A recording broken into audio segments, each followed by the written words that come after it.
আসসালামু আলাইকুম ওরহমতুল্লাহি ওবরাকাতুহু। সুপ্রিয় জ্ঞানের আধারের দর্শক মণ্ডলী, আজকে আমরা জানব যেসব কারণে রোজা ভাঙ্গে না এবং মাকরুহ হয় না। নাম্বার 1, মেসওয়াক করা, যে কোনো সময় হোক, কাঁচা হোক বা শুকনো হোক। নাম্বার 2, শরীর বা মাথা বা দাড়ি গোপে তেল লাগানো।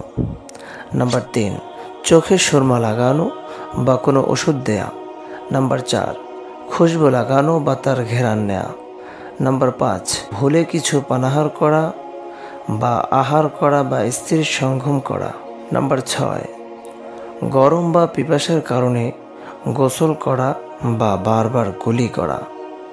নাম্বার 7, অনিচ্ছাবশত গলার মধ্যে ধোয়া অথবা ধুলাবালি বা মাছি ইত্যাদি প্রবেশ করা।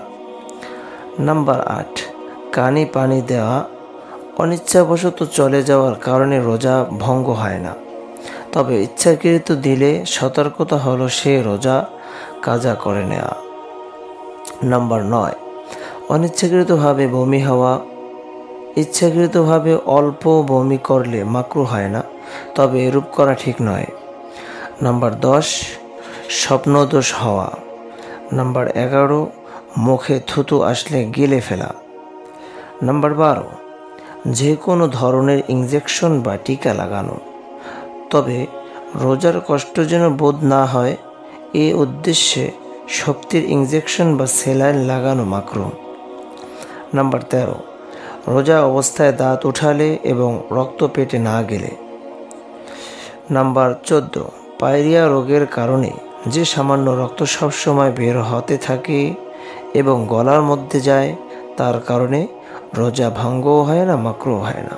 নাম্বার 15, সাপ বিচ্ছু ইত্যাদিতে ধ্বংসন করলে রোজা মাকরুহ হয় না, ভঙ্গ হয় না।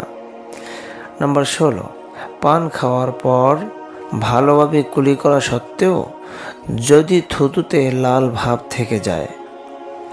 নাম্বার 17, শাহওয়াতের সাথে শুধু নজর করার কারণেই যদি বীর্যপাত ঘটে যায় তাহলে রোজা ফাসেদ হয় না, অর্থাৎ ভাঙ্গে না। নাম্বার 18, রোজা অবস্থায় শরীর থেকে ইনজেকশনের সাহায্যে রক্ত বের করলে রোজা ভঙ্গ হয় না এবং এতে রোজা রাখার শক্তি চলে যাওয়ার মতো দুর্বল হয়ে পড়ার আশঙ্কা না থাকলে মাকরুহ হয় না। এই 18টি বিষয় আজকে আমরা জানলাম। এই সমস্ত কারণে রোজা ভাঙ্গেও না, রোজা মাকরুহ হয় না। আজ এ পর্যন্ত, আমাদের সাথে থাকার জন্য ধন্যবাদ। আসসালামু আলাইকুম ওরহমতুল্লাহি ওবরাকাতুহু।